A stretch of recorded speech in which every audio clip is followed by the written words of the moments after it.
there was a customer in New England who actually was a school teacher.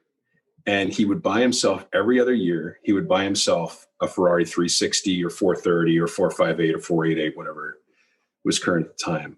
And he lived in a really it might have been a trailer. He might have lived in a trailer, or it was a really small apartment. The dealer explained to me one time, because he dropped a car off to him, and he explained to me where the guy lived. And the guy had nothing, but he had a Ferrari. And that was his aspiration his entire life. Well, the interesting thing about 8-cylinder Ferraris is when they're new, and sometimes when they're not new, they sell for multiples. So you buy it at retail, and they might go for twice over retail. They might go for 1.5. They might go for 50 over. It depends on how long it's been out and everything like that. So Ferrari dealers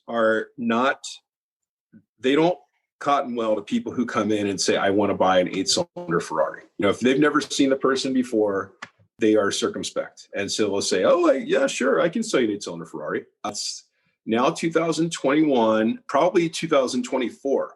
I could probably, around the middle to the end of 2024, I think is your time.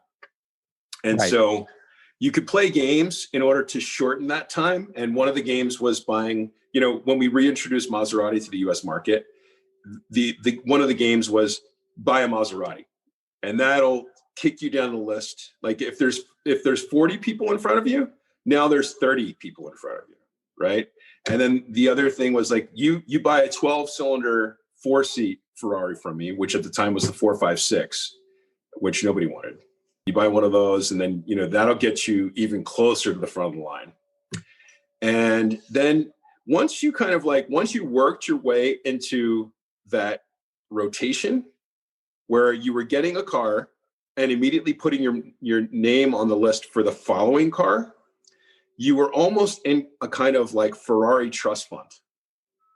Because let's say you buy the car for $200,000 and it's immediately worth $300,000. And then by the time you sell it, maybe it's, a couple years later, you sell it for $250,000. So you make $50,000 on that car.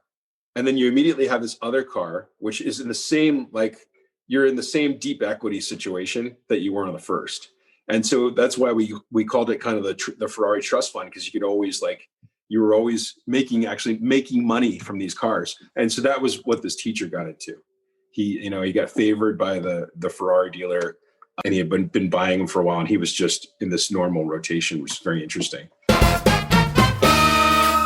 This has been Jeff Stearns, Connected Through Cars.